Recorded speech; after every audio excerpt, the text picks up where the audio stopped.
We're here at the International Spy Museum in Washington, D.C. There are more spies here in D.C. than anywhere else in the world, so it's appropriate that we have this institution that really tells the complete story of espionage internationally. When you travel to America's capital, Washington, D.C., if you can afford the admission, you can visit this International Spy Museum to relive the glories of the Cold War, complete with an exhibit on James Bond's evil adversaries. What you won't find is any reference to the current surveillance spying scandal. The key aspects of espionage, that deception, that art of hiding information and disclosing information, really has remained the same.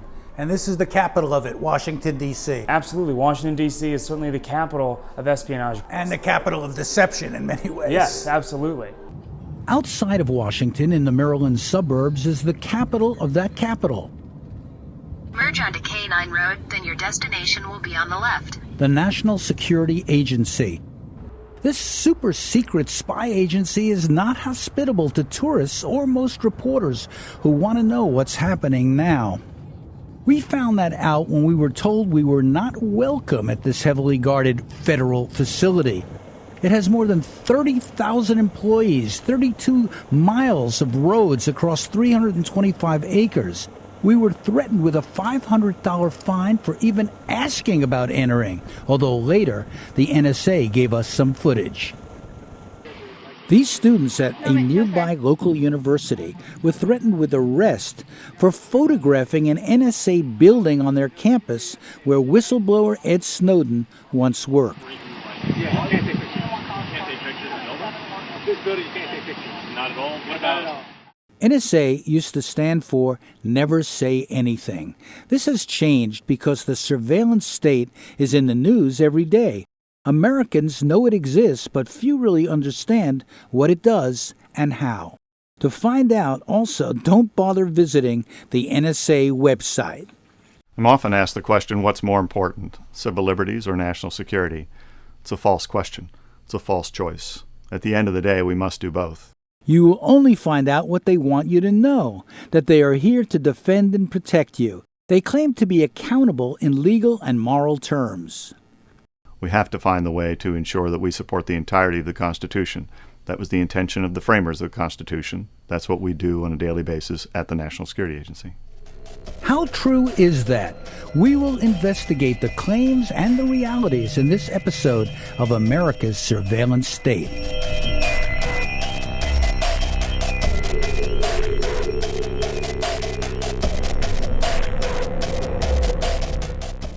What does the NSA do?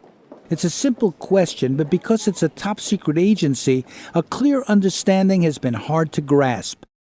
The agency is not required to release even non-classified information. On November 6, 1998, NSA for the first time declassified this organization chart of its operations directorate. You'll note some of this document is blacked out. It also only shows part of NSA's mission, including military support, intelligence oversight and policy, global issues and military production, and here, what they call collection operations. That's another word for electronic eavesdropping. It has become well known but also controversial because of all the data that is being collected and stored.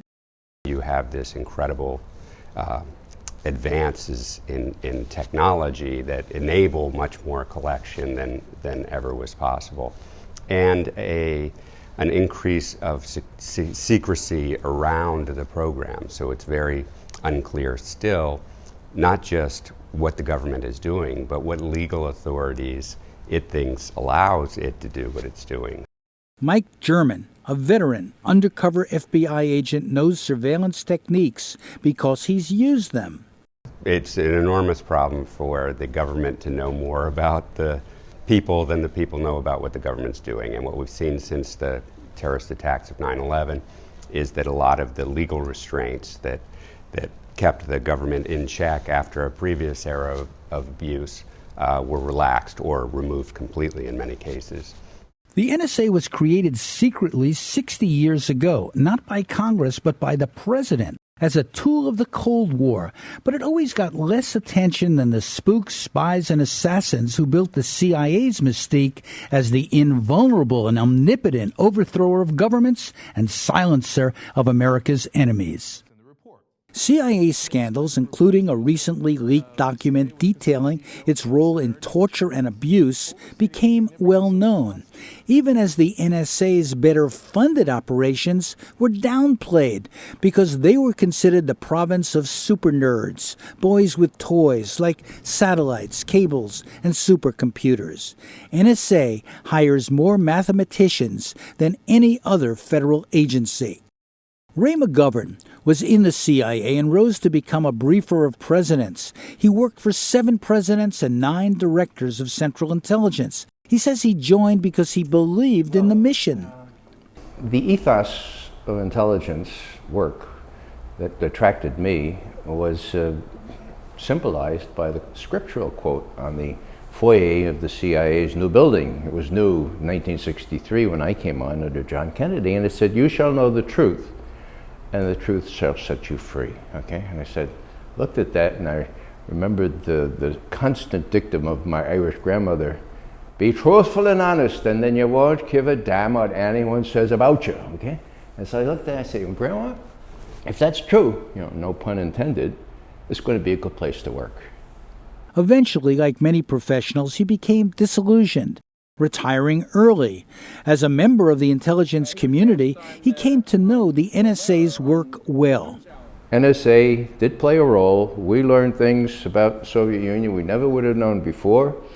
It was done with judiciousness, and above all, it was done with respect to what they call the first commandment out there at Fort Meade, NSA: thou shalt not collect information, eavesdrop on Americans without a court warrant.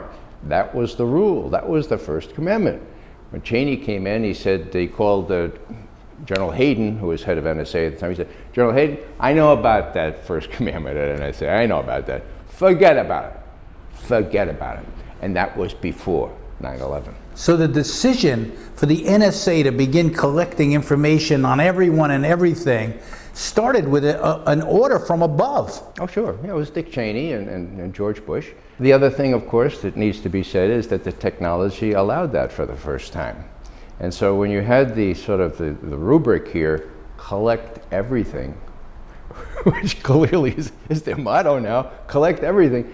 And then they say, well, what people say, what about the problem with the haystack, finding a needle in a haystack? Well, the answer to that, they say, is you got to make sure you had the whole haystack. This NSA document leaked by Ed Snowden describes their collection program this way: collect it all, sniff it all, know it all, process it all, exploit it all.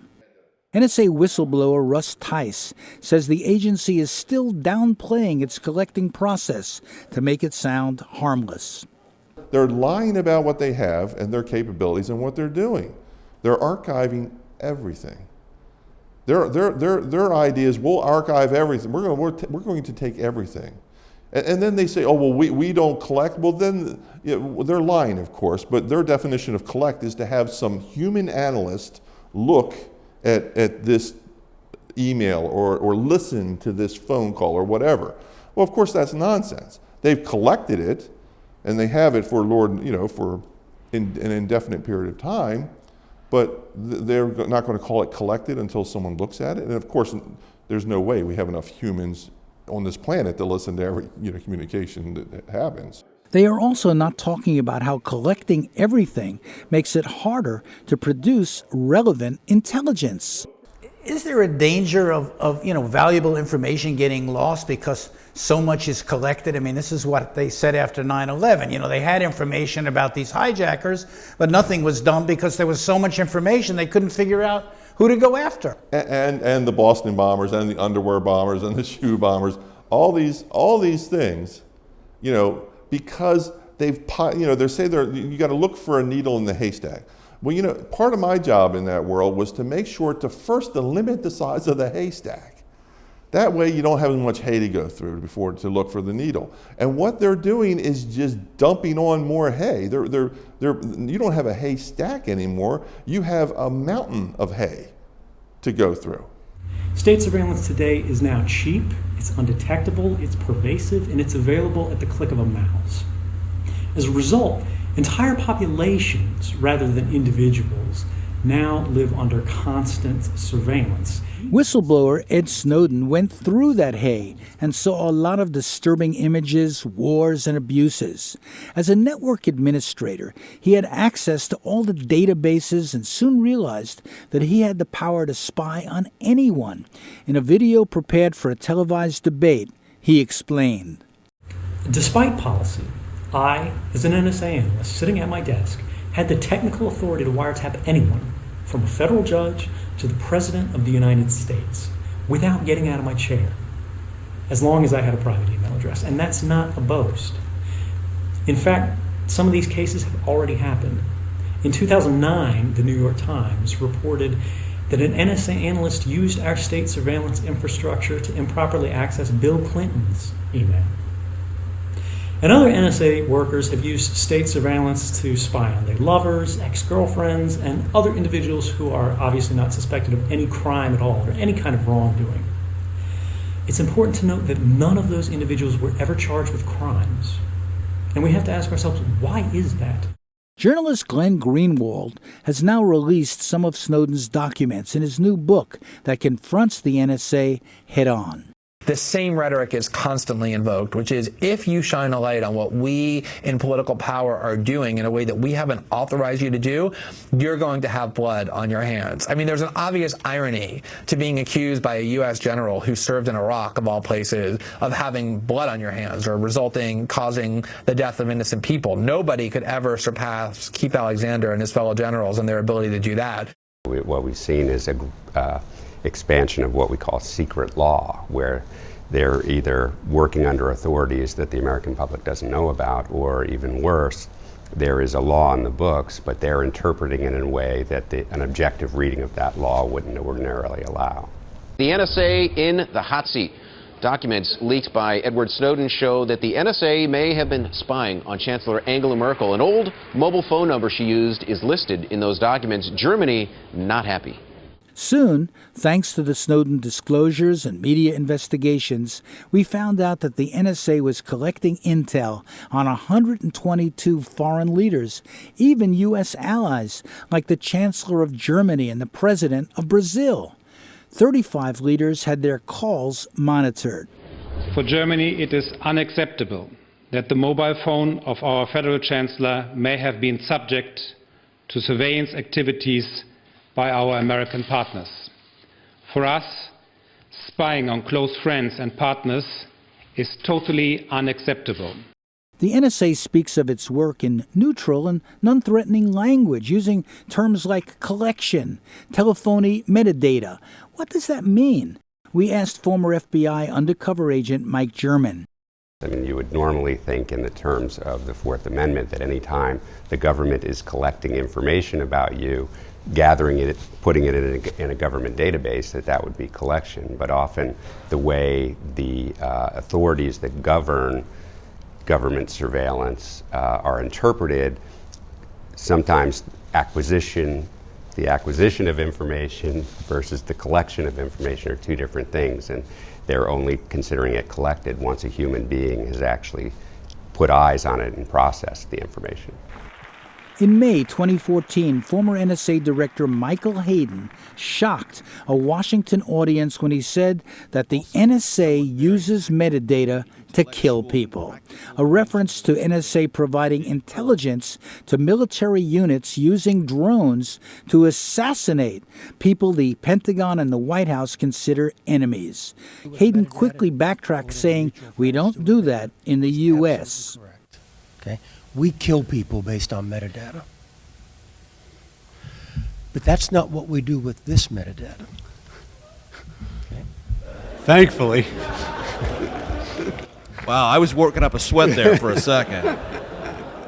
Hayden, now working with a former Homeland Security chief, was also embarrassed in October 2013 when he was overheard by a fellow train passenger who began tweeting the content of his confidential phone conversation. Using a secret FISA court to do its bidding, the NSA pressed the government to order phone companies like Verizon, AT&T, Sprint, and Nextel to turn over a massive number of records. Later we learned about a program called PRISM. Here's the secret NSA document that shows what it does to collect Internet data. Virtually everything we do and say online from all the big companies. Well, they're collecting everything they can collect, and that is everything. They've been doing that without any adult supervision. The White House, the committees in Congress who are supposed to be exercising oversight, right? They're the overlook committees, not the oversight committees, and they're complicit in that. Not only that, but you have these 15 faux judges from the FISA court, the Foreign Intelligence Surveillance Act court. Faux means phony, right? Yeah, F-A-U-X, yeah. And so what you have, Danny, and this is important, the first time in my life, you have the executive, you have important people in the legislative branch, the heads of the intelligence committees, and you have 15 judges on the FISA court, all sort of enmeshed, all complicit in this gross violation of the Fourth Amendment. And you start out asking about NSA, what it stands for? Now it stands for no such amendment. No such amendment. Just to summarize, what is NSA? NSA is the largest, most costly, and most technologically sophisticated spy organization the world has ever known. It filters millions of phone calls and emails an hour. It has computers programmed to watch for hundreds of thousands of names.